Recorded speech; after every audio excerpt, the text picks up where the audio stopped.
rencontre avec Béni Ziffer.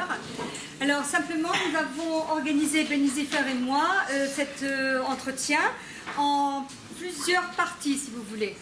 Alors, il y aura d'abord une partie littérature proprement dite autour du livre, qui sera quand même ponctuée de photos que la technique va projeter et qui sont des photos que Béni Ziffer a apportées d'Israël et qui illustrent certaines parties des voyages. Ensuite, vous aurez une belle surprise avec la participation de, ici présente, Françoise Atlan, qui est donc Françoise Atlan, qu'on applaudit, voilà, que je remercie et qui a eu la gentillesse de venir et d'accepter de participer à cette rencontre-là.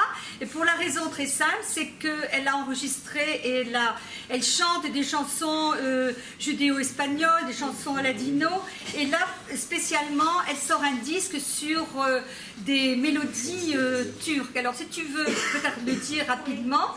Oui, j'ai enregistré récemment un disque qui va sortir au mois de janvier. D'ailleurs, il y aura le concert de lancement à la Cité de la Musique le 29 janvier, qui s'appelle Aman Sefarad, Cantigas de Selanika à Istanbul. Donc avec le répertoire judaïsme. Et voilà. Voilà, et puis elle nous fera le plaisir de chanter devant vous deux mélodies. Et voilà.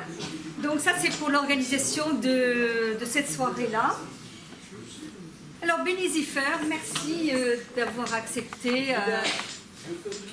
Pour un certain nombre de gens de droite qui sont ici, tu caches notre auteur et je mets le voir également. Donc voilà. C'est mieux comme ça? C'est mieux comme ça? C'est mieux. Voilà. Alors, Béni Ziffer, donc bonsoir et merci d'avoir accepté notre invitation. Quelques mots de présentation d'abord. Vous êtes donc né à Tel Aviv. Vous êtes bien sûr donc israélien, de mère turque et de père viennois. Donc des horizons très divers et très intéressants et très riches d'ailleurs. Et puis, vous êtes aussi rédacteur en chef du supplément littéraire au journal Haaretz. Mais vous avez écrit déjà 3 livres, c'est votre 3e livre. Et vos 2 premiers livres sont des romans. Et puis là, vous vous êtes lancé dans des récits de carnets de voyage, des récits de voyage. Alors, vous dites dans la préface que vous espérez faire plaisir à vos parents, parce que vos parents trouvaient que vos 2 premiers romans, ils étaient un petit peu subversifs, contradicteurs, et que vraiment, ils ne les aimaient pas beaucoup. Et là, vous leur faites plaisir, je pense. Mes parents décédés. Oui, vos parents décédés, et vous êtes à peu près certain que de là-haut, ils sourient en lisant vos carnets de voyage, d'autant que vos parents adoraient les récits de voyage, même s'ils n'étaient pas grands voyageurs. L'embarras des voyages, ça, c'était pas du tout pour eux. Et donc, mais ils se régalaient des récits de voyage, et vous avez hérité de eux le goût des récits de voyage. Alors, une petite fois. Alors, vous avez donc votre livre s'ouvre sur une carte du Levant qui dessine les contours des villes dont vous parlez. Alors, la première question que je voudrais vous poser, qu'est-ce que c'est que le Levant et quels sont ces contours que vous avez dessinés sur cette carte? Et puis, le titre, c'est « Entre nous les Levantins ». Que signifie donc « Entre nous les Levantins ». Qui sont les Levantins? Voilà 2 questions. Je vous écoute. Bon, tout d'abord, qu'est-ce que le Levant? Il faut dire tout d'abord Levantin. En français, Levantin est un terme assez péjoratif, comme on le sait. Ça veut dire, un Levantin, c'est un peu un menteur, un commerçant louche, une personne qui n'est pas très honnête. Levantin, dans le sens péjoratif, au dictionnaire. Dans le dictionnaire, c'est comme ça. Et ce que je voulais faire, c'est rendre honneur et renverser la signification de ce terme péjoratif. Et puisqu'aussi en hébreu et aussi en Israël, dire le Levantin sur quelqu'un est aussi péjoratif dans le sens d'une personne non cultivée, mal élevée. Par exemple, les Ashkénazes en Israël disent toujours sur les Juifs séfarades, vous êtes des Levantins, c'est-à-dire vous n'avez pas de culture européenne, vous n'êtes pas cultivé, donc non cultivé.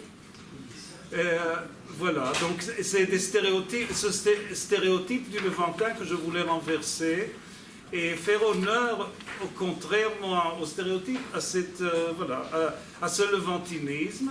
Et j'ai suivi les pas dans ce projet-là, j'ai suivi les pas d'une personne très importante pour la culture israélienne, qui d'ailleurs n'écrivait pas en hébreu, pas du tout en hébreu.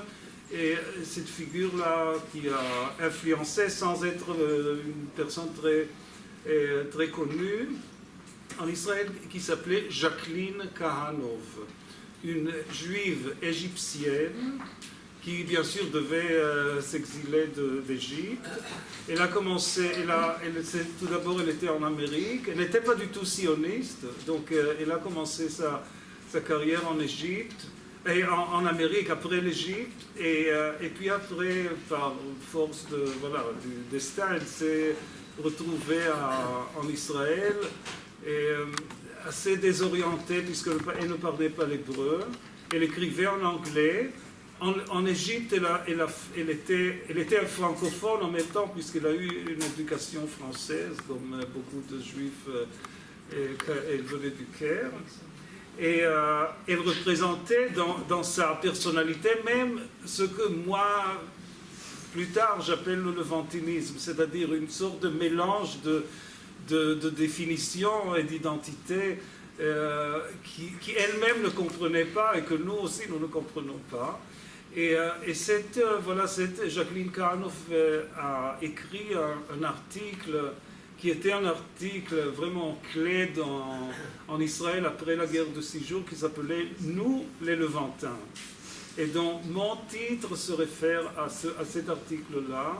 « Nous, les Levantins », voulant dire qu'il faudrait à tout prix finir avec cette illusion que nous, les Israéliens, faisons partie de l'Europe. Nous ne faisons plus partie de l'Europe. Il faut regarder en face et tâcher à s'intégrer à la culture de là où nous sommes.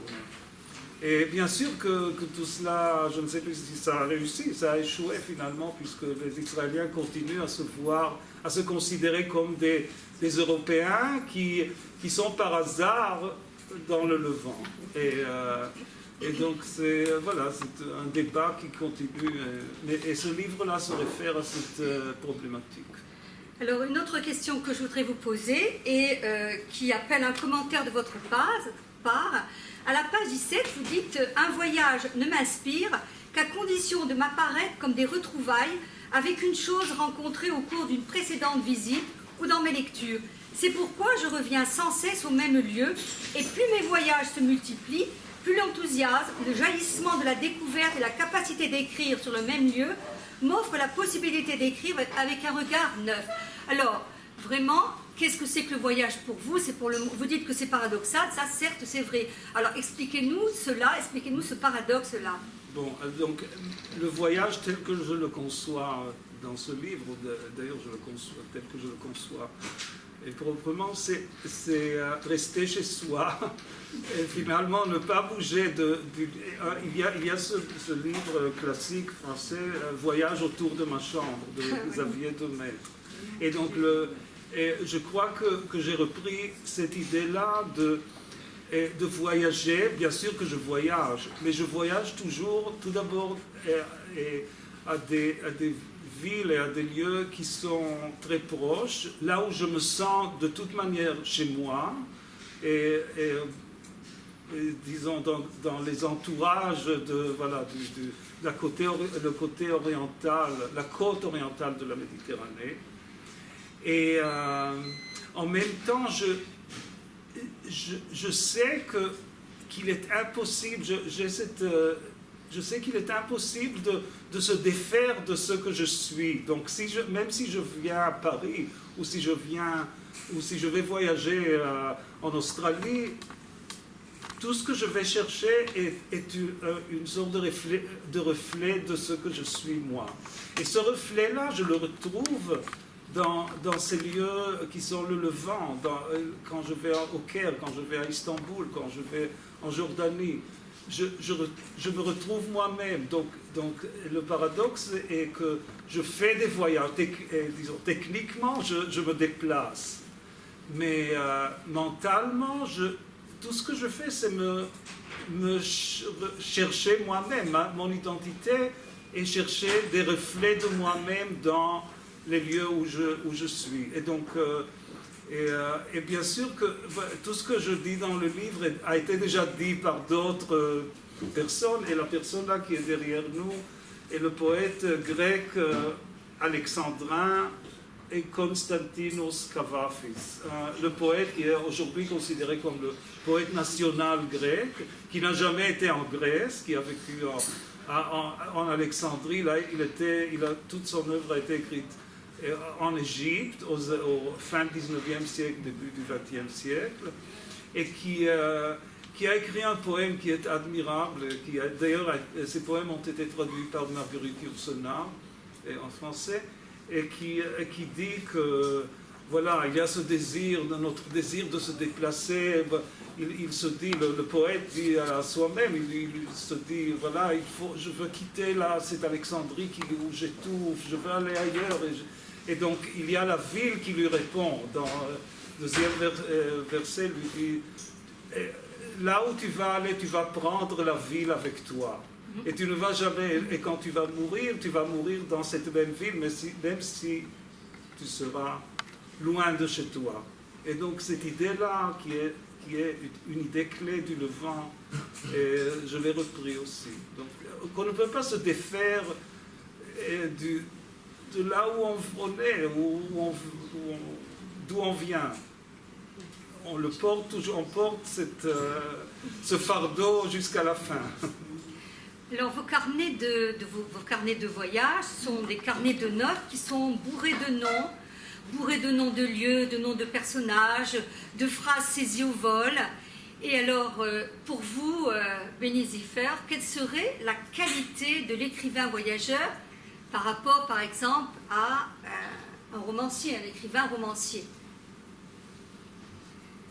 Voilà. Et, j'ai des difficultés à me définir comme écrivain. J'ai cette difficulté puisque, comme je suis un rédacteur, voilà comme on l'a dit, d'un supplément littéraire, je vois défiler devant moi tellement d'exemples, tant d'exemples d'écrivains qui ont écrit des livres, qui ont fait des livres, qui ont été oubliés, et d'autres personnes qui n'ont pas publié, qui ont de grands talents, qui n'ont pas publié. Et donc, je me demande si un écrivain est une chose est une définition qui est sûre, puisque si je n'ai plus la possibilité d'écrire un autre livre, est-ce que je serai écrivain? Je suis embarrassé, et donc je préfère me définir comme une personne qui vit entre les genres littéraires, donc qui est journaliste, et que si ce que j'écris en tant que journaliste est bien, ce sera peut-être la littérature. Oui. Et puis j'ai peut-être une autre marque à faire sur la littérature contemporaine israélienne, puisque je suis dans ce domaine-là. C'est que je sens, personnellement, peut-être un Français dirait que ça se passe aussi en France, mais en Israël, je sens que l'écriture, la littérature israélienne est écrite avec beaucoup de sueur, c'est-à-dire on sent l'ambition et la prétention souvent d'écrivains et vraiment cette volonté d'écrire un roman. Voilà, on sent souvent, surtout chez les jeunes, c'est qu'ils disent, voilà, je vais écrire un roman, je vais montrer au monde que je peux écrire. Et cette, disons, cette presque violence ne me plaît pas du tout et moi je ne voudrais pas faire partie de ce groupe-là. Et j'aimerais que l'écriture soit, mon écriture soit faite sans qu'on sente l'effort. Et ce genre qui s'appelle le récit de voyage est en fait, par définition, un genre littéraire qui ne demande pas d'effort, puisque je suis quelque part, je suis à l'hôtel le soir, donc je tape sur mon ordinateur, et voilà, le récit est là. Le plus on le retouche et on le travaille, devient le moins authentique il est. Donc c'est ça, je crois, le mot.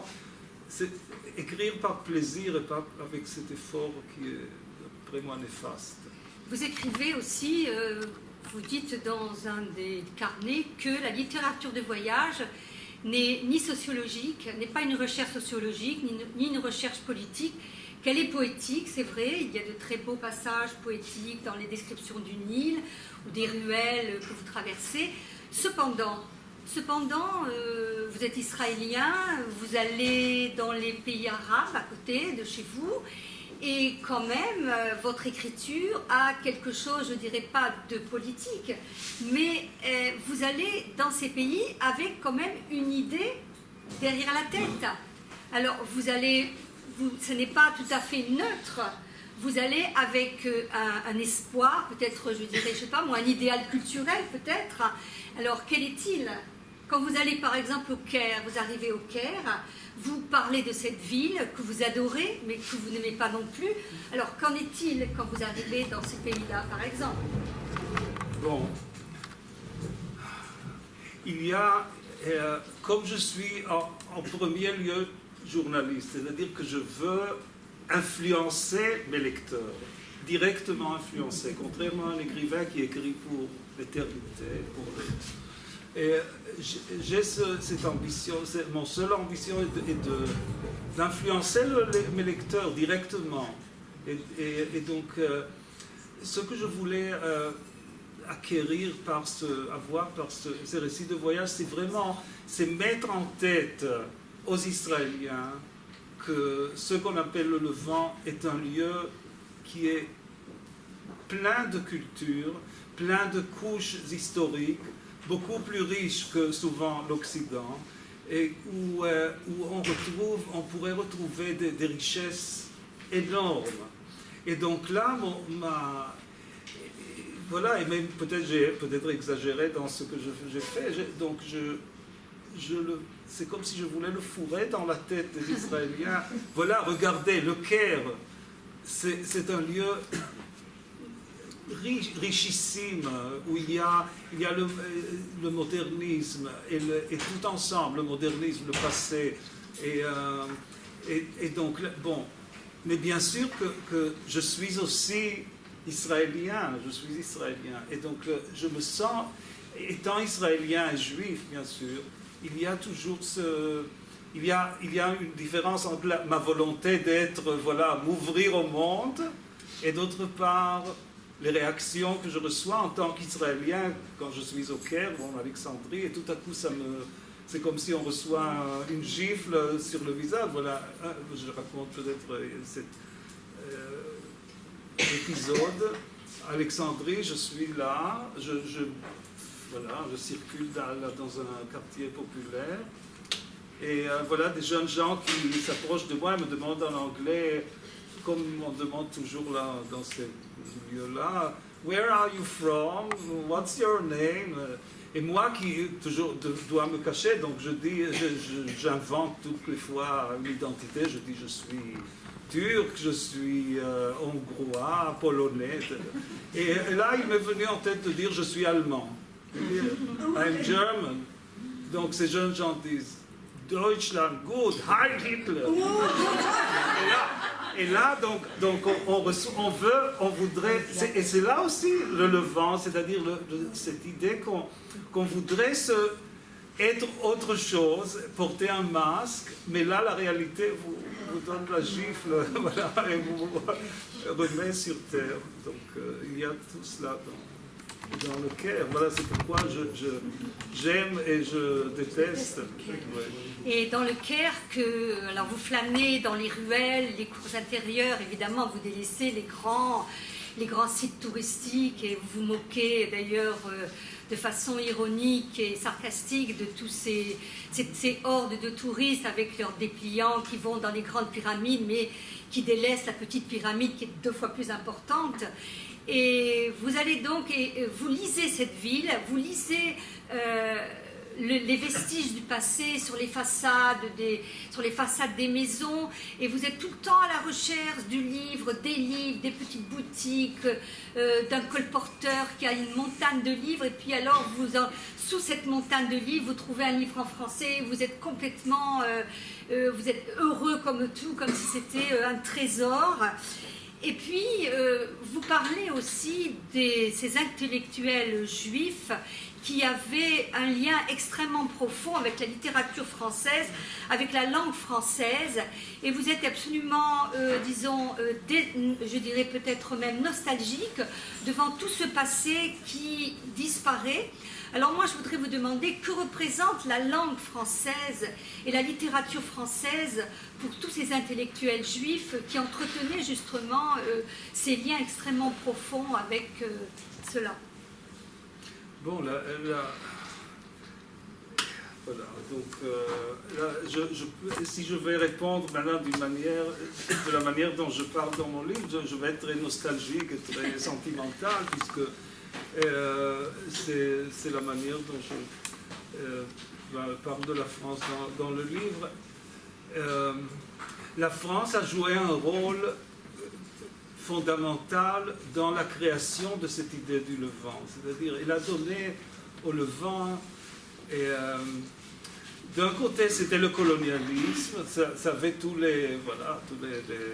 le côté négatif du colonialisme, et d'autre part ça a donné à ceux qui étaient les minorités dans ce grand conglomérat qui était le Levant, a donné aux minorités tout d'abord cette sécurité, cette idée d'espoir,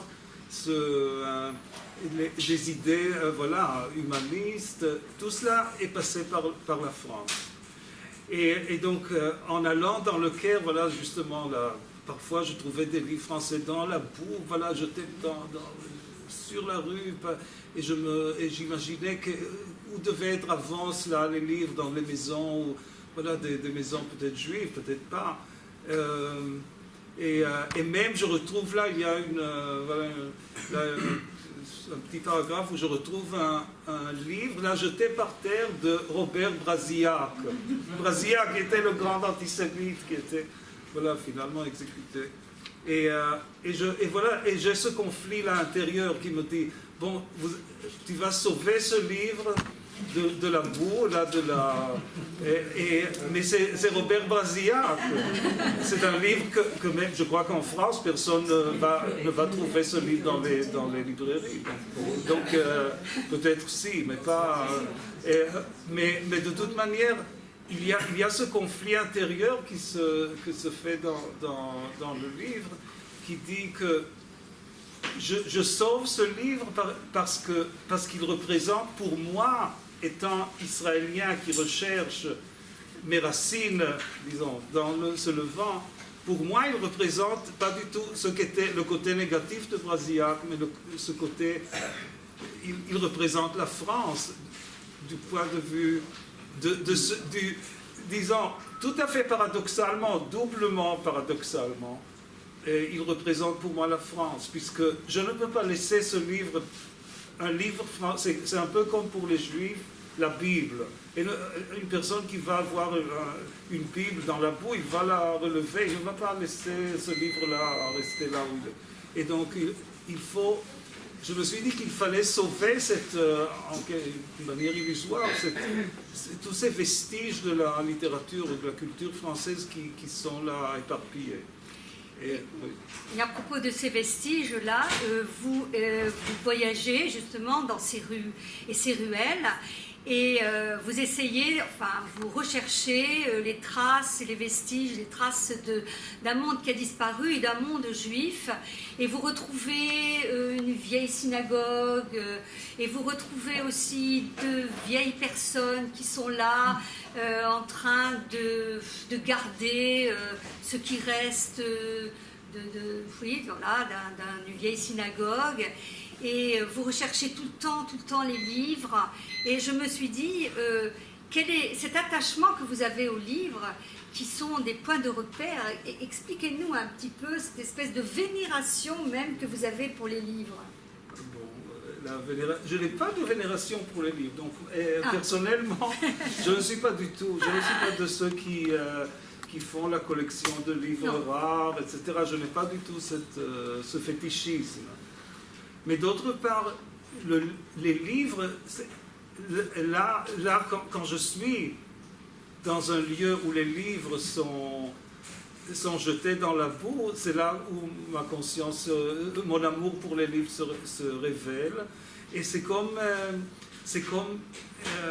une personne qui ne peut pas voir une minorité persécutée ou une personne persécutée et qui va tâcher de la sauver. Donc pour moi, les livres, dans ce contexte-là du Levant, par exemple, si j'avais vu par exemple à la FNAC un livre par terre, ça ne m'aurait rien dit. Donc c'est pas... Ok, il n'y a rien de spécial dans cela. Mais dans un lieu pareil où les choses disparaissent, j'ai cet instinct de sauver une culture de la boue et de la remettre en vie, de la prendre chez moi, de l'adopter, voilà. Et là, il faudrait peut-être montrer une photo. Ça ne bouge pas. Donc ça ne bouge pas. Bon, n'importe. Sur le côté. Le côté, voilà. Non. Ça ne bouge pas. Non, n'importe, il vaut mieux comme ça. Donc la littérature, c'est abstrait. Voilà, une autre question que je voulais vous poser aussi, c'est qu'en est-il... ça marche. Ah voilà, alors peut-être on pourrait juste pour le... Oui. C'était avant. Voilà, c'est où? C'est de droite. Ok, donc là, juste pour dire, parce qu'on n'a pas montré trop de photos, donc c'est Alexandrie, la plage d'Alexandrie où voilà, j'étais à l'époque où je pouvais aller encore en Égypte, puisque maintenant on ne me donne plus de visa en tant qu'Israélien. Et donc j'étais la dernière fois, après la première, voilà, après ce qu'on appelait le printemps arabe, ironiquement, le printemps arabe. Et c'était la dernière fois où on m'a laissé entrer. Là, c'est bon, là, on va parler peut-être plus tard. Mais non, c'est ça. Non, c'est pas ça, pardon. On va peut-être... Lévi, c'était Lévi. Bon. Peut-être ça. D'ailleurs, oui, c'était ça avec le bronze. Oui, voilà. Bon, là, c'est... il faut... Bon, oui, allez-y. Bon, ça répond, voilà, ça répond à la question. Aux vestiges. Aux vestiges, voilà. Donc là, je me retrouve au Caire, au vieux quartier juif, Haret El Yahoud, qui bien sûr aujourd'hui n'est plus habité par des juifs. Et dans les maisons juives, où encore il y a le Magen David, c'est pas une synagogue, c'est juste une maison, la grille juive. Et il y a une personne qui fait des bustes de bronze. Il vend ou il les fait lui-même, ou il les vend. Et là, il y a un buste de Nasser, le grand ennemi d'Israël. Et ce que je voulais, voilà, en voyant cette chose-là, il fallait que tout d'abord que j'écrive là-dessus et que je prenne la photo. C'est typiquement ce que je voulais montrer dans ce livre. Que le passé n'est pas dans le Levant, le passé n'est pas un passé. Le passé n'est jamais une étape historique qui passait. Le passé est toujours présent dans le présent. Donc le passé est un présent, une autre forme de présent. Et parce que peut-être les raisons sont multiples, peut-être à cause de la pauvreté des gens, donc ils ne détruisent pas les vieilles maisons, et donc les vestiges restent et s'accumulent, et le nouveau et l'ancien résident en même temps. Mais c'est pas uniquement je crois, pas uniquement disons, des raisons techniques qui font que le passé et le présent vivent en même temps, disons,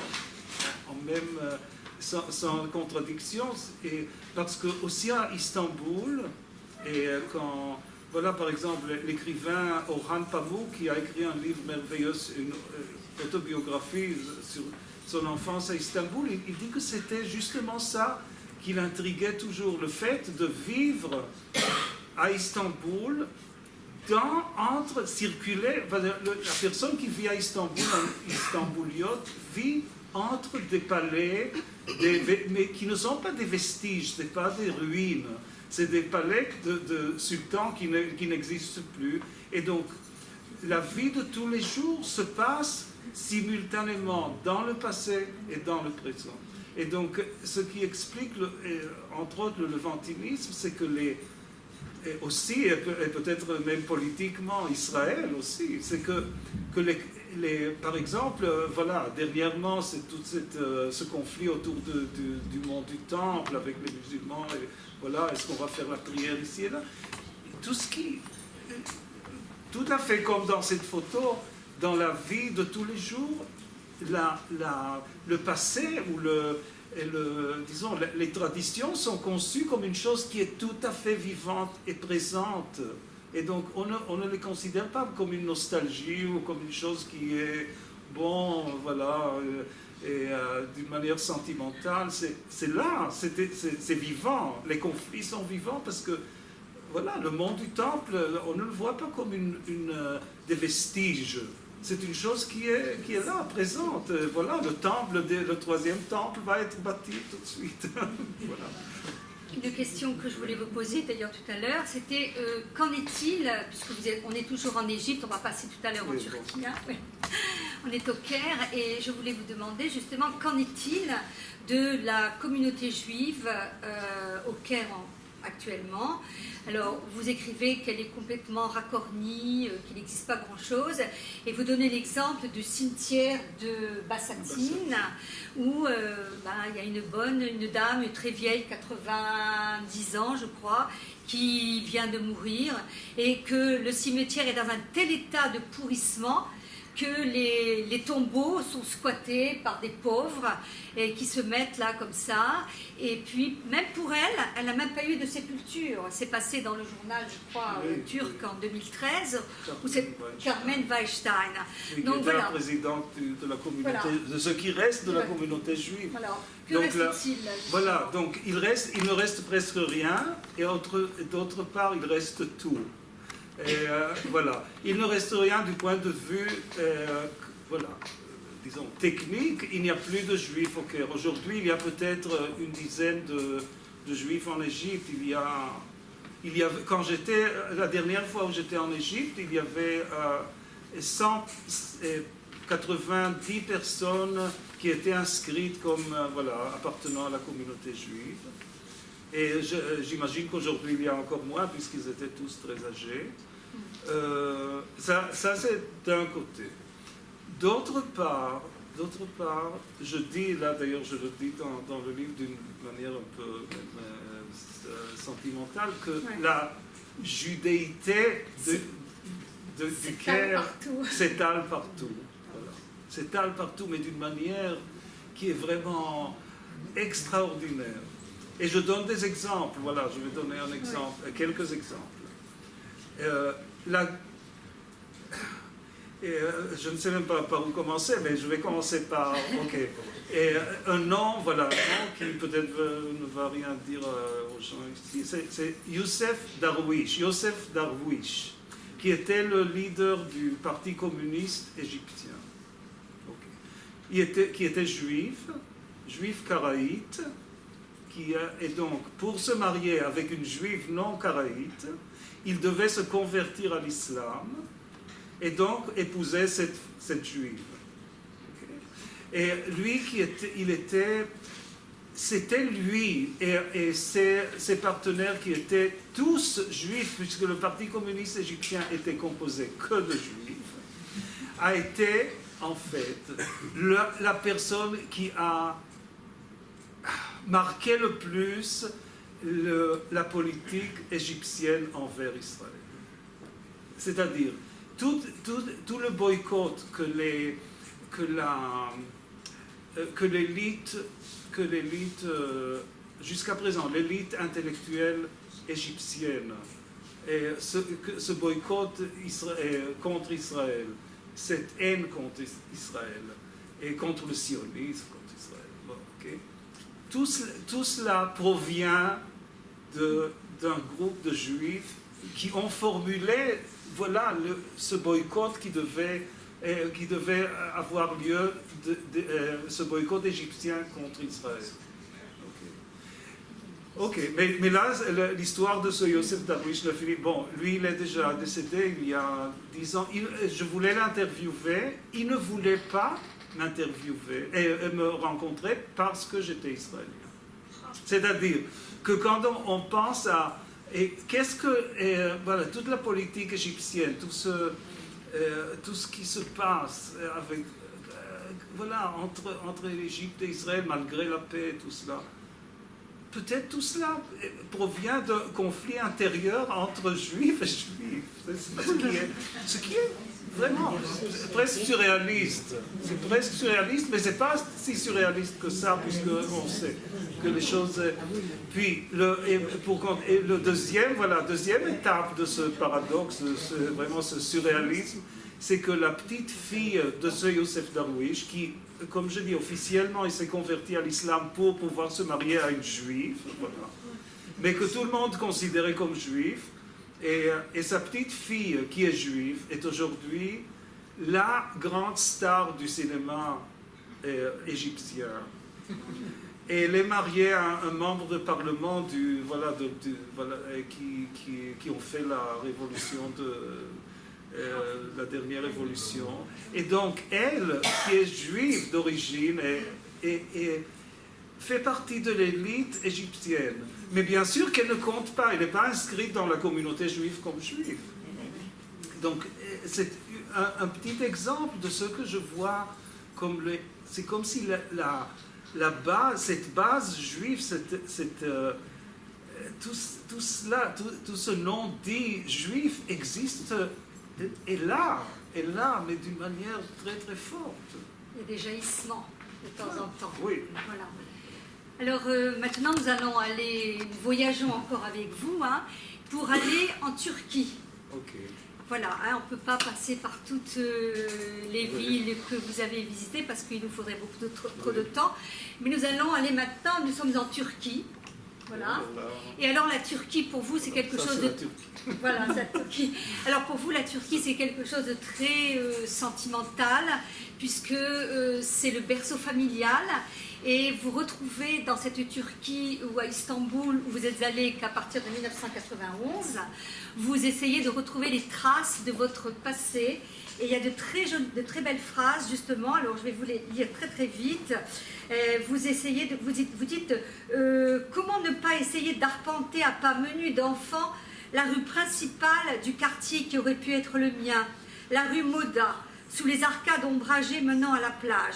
Il y a 40 ans, au cours d'un été, je l'empruntais avec mon frère et ma grand-mère et j'arrachais une branche à une haie d'arbustes d'un jardin et demandais en français si ça faisait du mal aux plantes quand on leur cassait une branche.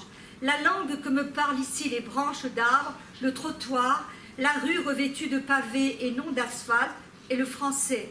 Tous les fantômes s'expriment dans cette langue. Ma grand-mère et ma tante Gentille et leurs amis du bridge hebdomadaire, et même Mustapha, le domestique zélé de ma tante, qui savait dire en français « ma parole », de la librairie des sœurs Cohen, rue Péra, qui a changé son nom en Istiklal. On nous expédiait en Israël des ouvrages pour enfants en français que nous lui commandions. Les romans de la comtesse de Ségur, les fables de La Fontaine, etc. Alors vous avez ici vraiment de très belles pages justement où vous exprimez votre nostalgie et oui c'est ça, votre nostalgie devant ce passé qui disparaît, vous auriez aimé vous retrouver de temps en temps, et c'est ce que vous faites je crois. Et il y a des pages aussi sur la Turquie de maintenant.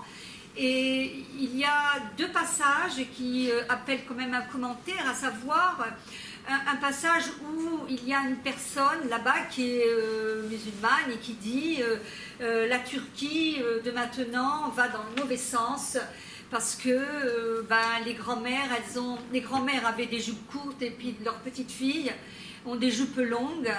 Et vous avez aussi une interview d'un représentant de la communauté juive en Turquie, en Istanbul, qui vous signale et souligne que l'antisémitisme est très présent. Alors, avant de passer au domaine musical de la Turquie, vous en parlez beaucoup, qu'en est-il justement de cet aspect de la Turquie ?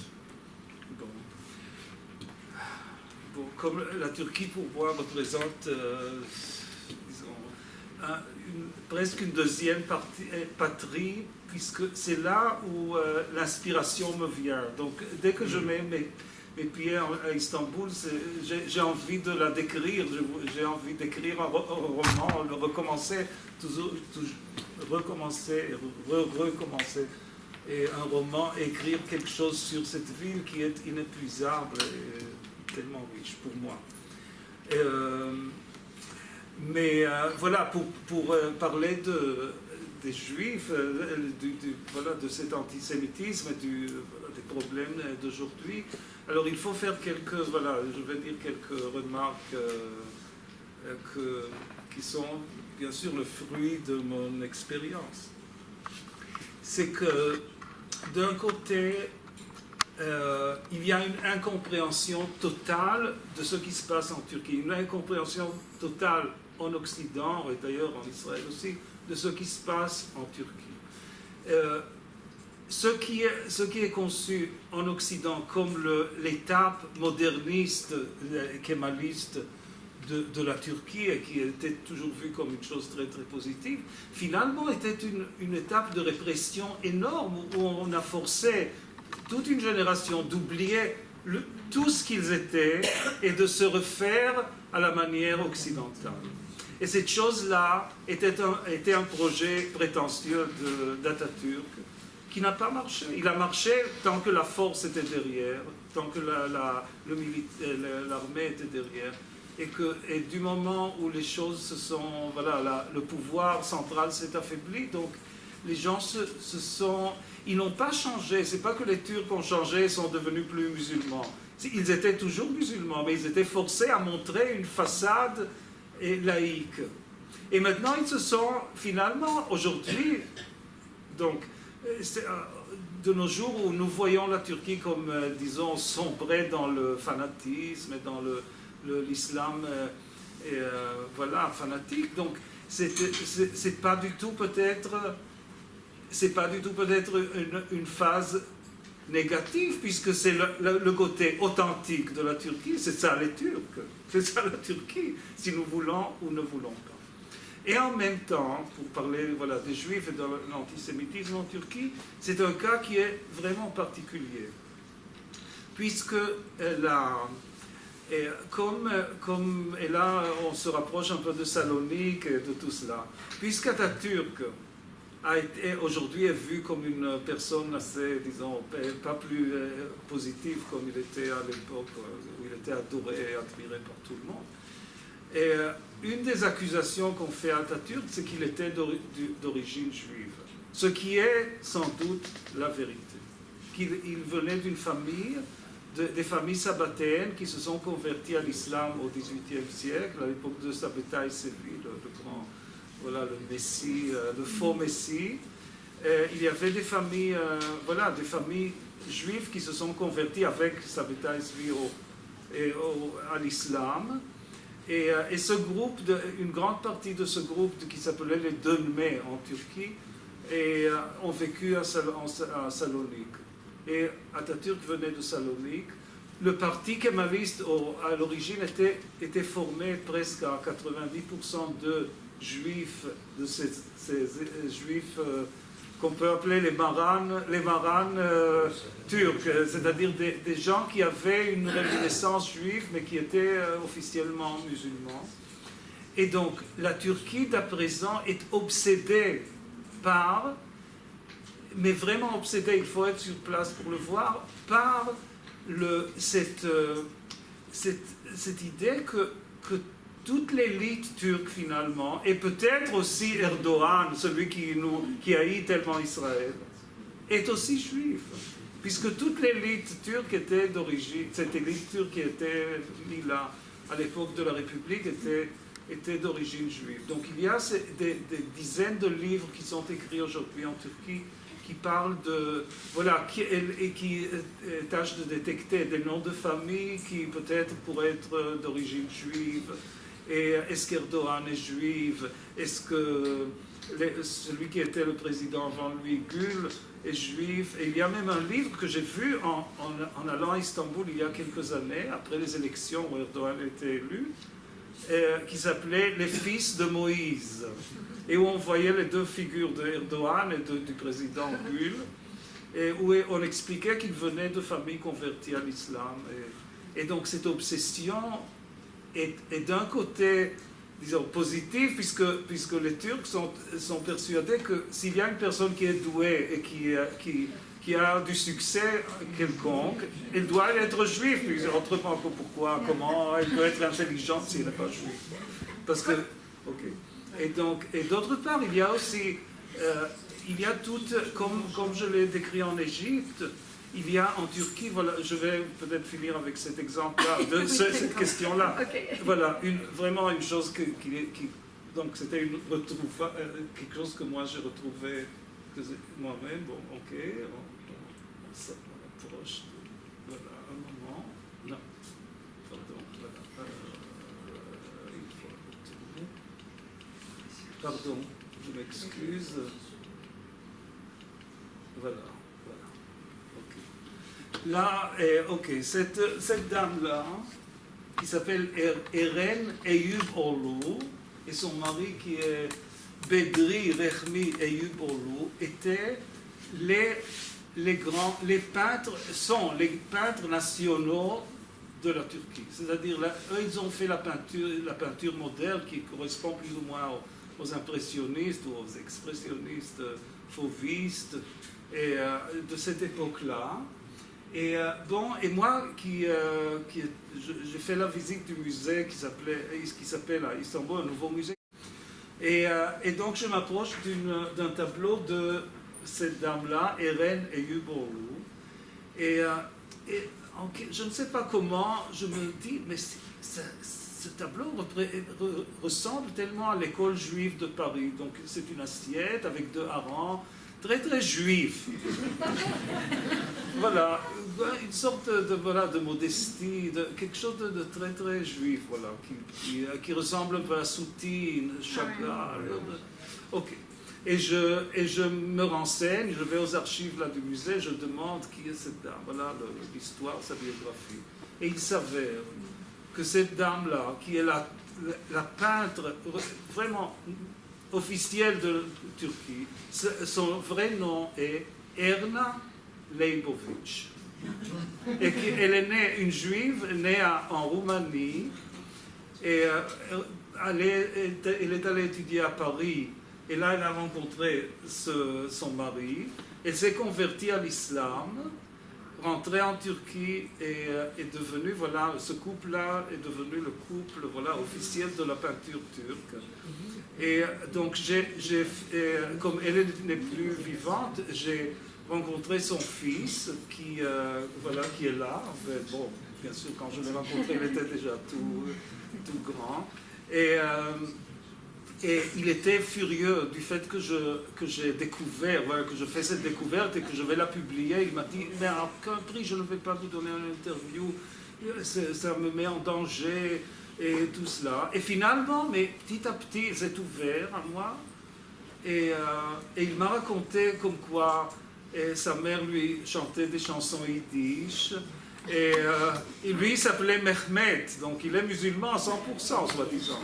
Et des chansons, il dit, je lui racontais des histoires des pogroms en Roumanie et tout cela. Donc là, voilà, c'est un exemple, disons, un exemple qui peut-être recouvre le tout, c'est-à-dire que dans ce qu'on appelle le Levant, les identités sont tellement floues qu'on ne sait jamais si le masque que la personne porte est un masque ou la réalité.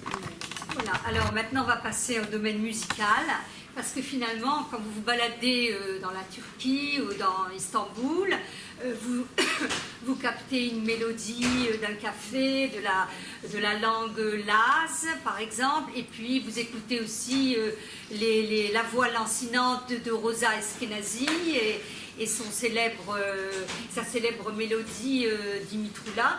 Et nous avons ici présente Françoise Atlan, qui va nous faire le plaisir d'interpréter 2 mélodies, et puis on écoutera 2 mélodies du CD qui va sortir incessamment sous peu. Voilà, alors merci beaucoup Françoise. Mira novia, que vos espero, viernes de mañana.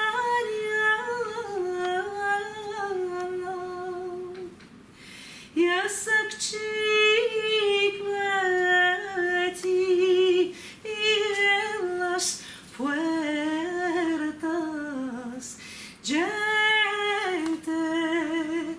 Por las ventanas, amadas en godro, das tanto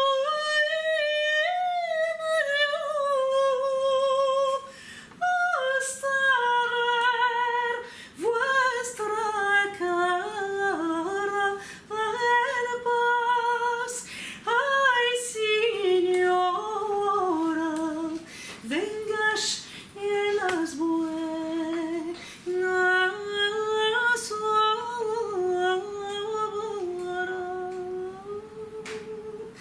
Tuve calor y mucha paciencia, sabiendo remedio,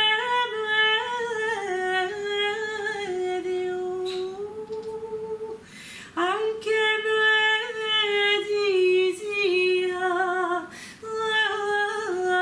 la gente, me temo dar medio. Amadas en godro, das tanto y medio, hasta ver vuestra cara en paz. Ay, Señora, vengas en las buenas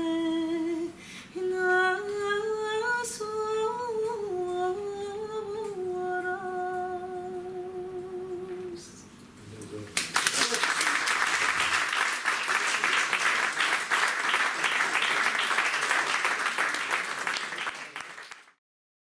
Bénézie faire une partie de ses voyages, elle l'a fait en compagnie d'un personnage qui l'accompagne, qui parfois est son double, parce qu'ils sont parfois d'accord, mais parfois c'est son contradicteur. Alors il y a un passage très intéressant et que je vais vous lire. C'est peut-être aussi une façon de conclure un petit peu. Alors, ce personnage-là qui s'appelle Niéman, qui est votre compagnon au Caire, et il vous dit, tu vois, tu es complètement naïf d'écrire ça, tu crois vraiment que les Arabes ils vont comprendre quelque chose, tu es vraiment un utopiste. Et voici la réponse de Béni qui lui dit, tu sais, je crois sincèrement à cette histoire d'ouverture entre nous et les pays du Levant, et c'est ma contribution minime à la paix au Proche-Orient. De ce point de vue, il m'importe peu que le livre connaisse ou non un succès commercial. L'essentiel est qu'il existe. Voilà, je crois que c'est intéressant de finir un petit peu comme ça, et puis de pensez que votre livre a du succès. Alors, a-t-il eu du succès en France? Je crois que oui. En Israël, vous m'avez dit aussi qu'il avait été très bien reçu. Et peut-être aussi quelque chose d'autre à ajouter, c'est que vos carnets de voyage eh bien, se terminent, le dernier, à Paris, en France. Alors, on peut dire, tiens, mais comment ça se fait, la France?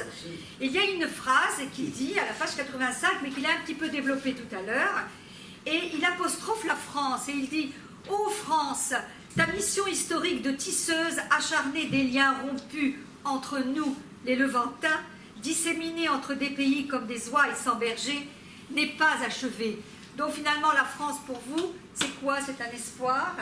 Oui, et donc on va terminer sur cet épisode-là.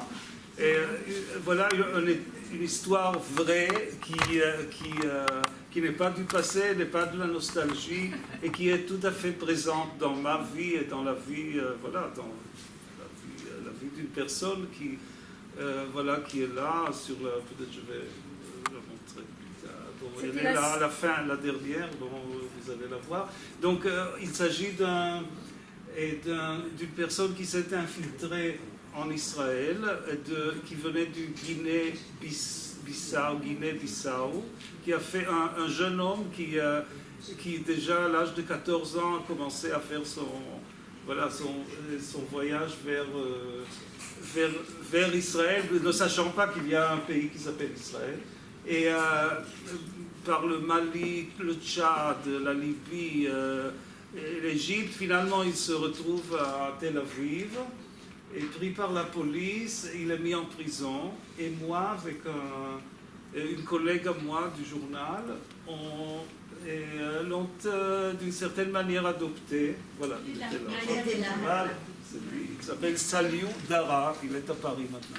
Donc ce jeune homme, il avait 16-17 ans quand on l'a sorti de prison.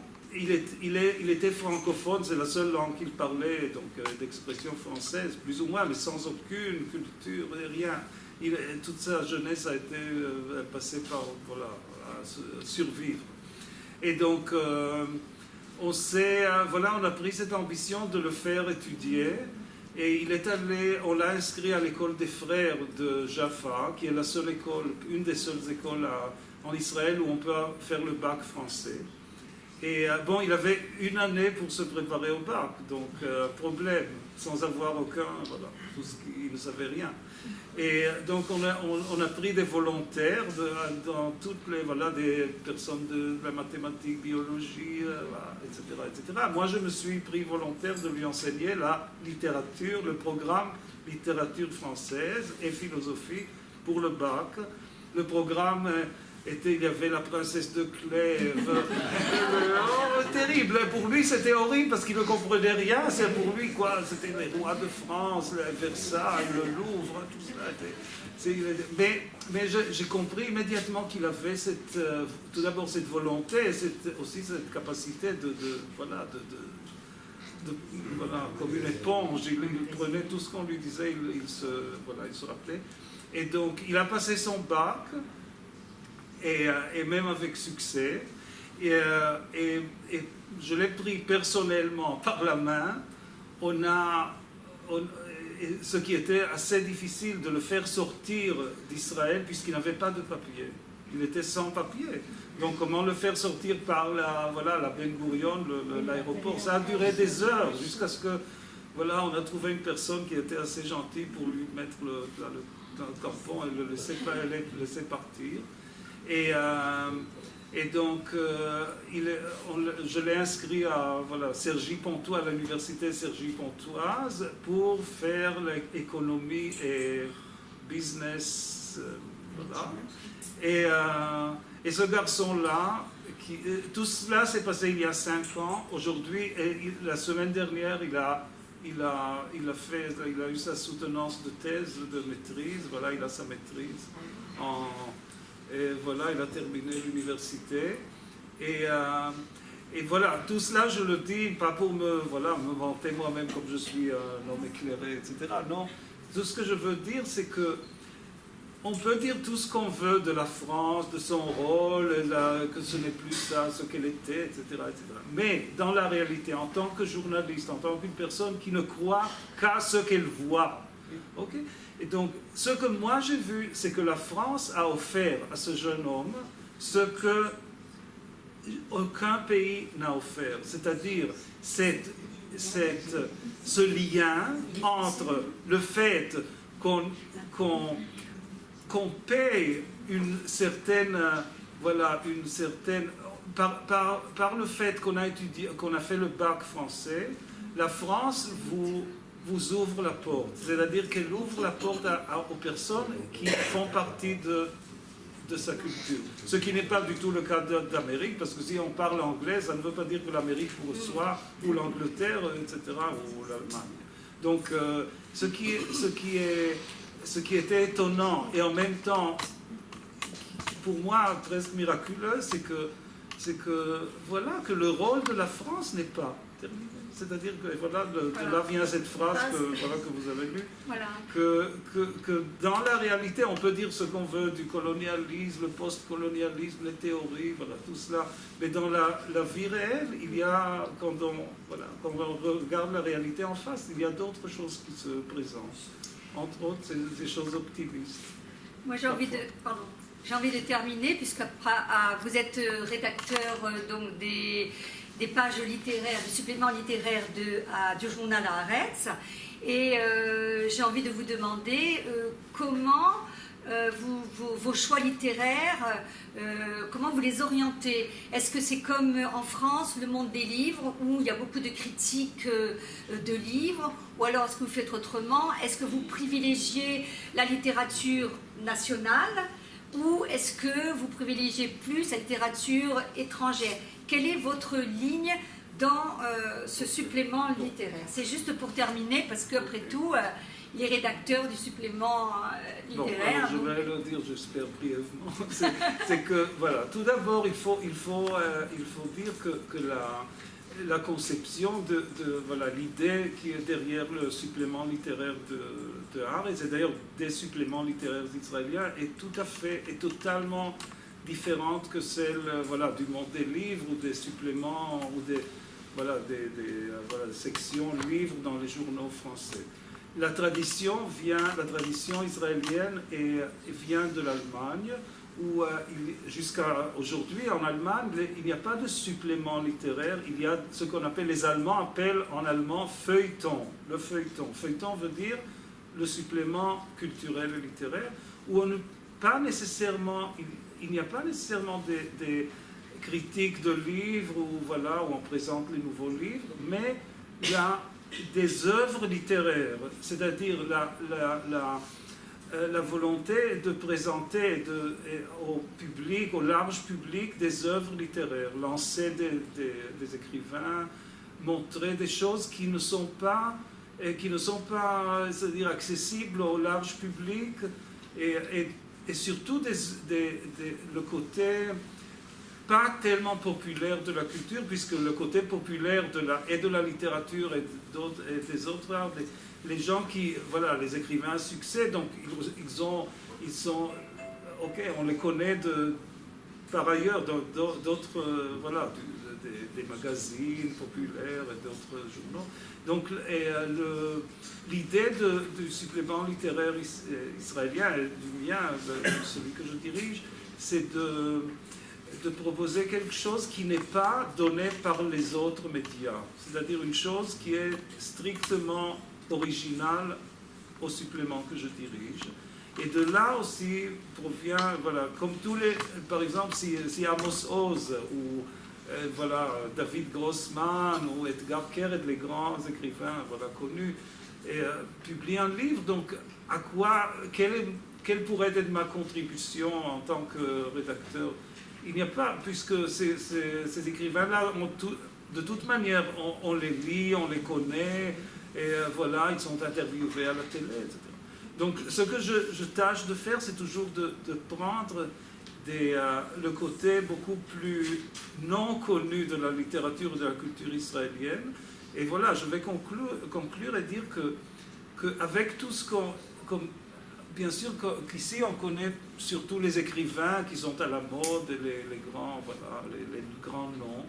Mais finalement, quand on regarde la littérature, tout ce qui se fait, l'activité culturelle israélienne dans le voilà, domaine du livre, la vraie grande contribution d'Israël n'est pas du tout dans la littérature, pas dans les belles lettres. C'est dans la pensée, c'est dans la recherche, dans les sciences humaines. Il y a là vraiment des découvertes à faire qui ne reçoivent pas, bien sûr, un écho assez important. Mais cette tradition-là de la pensée est beaucoup plus forte, finalement, que la littérature. Et qui est plus importante aussi. Parce que les livres, bon, les romans, on les lit et puis ça s'oublie. Et il y a d'autres romans qui viennent. Voilà.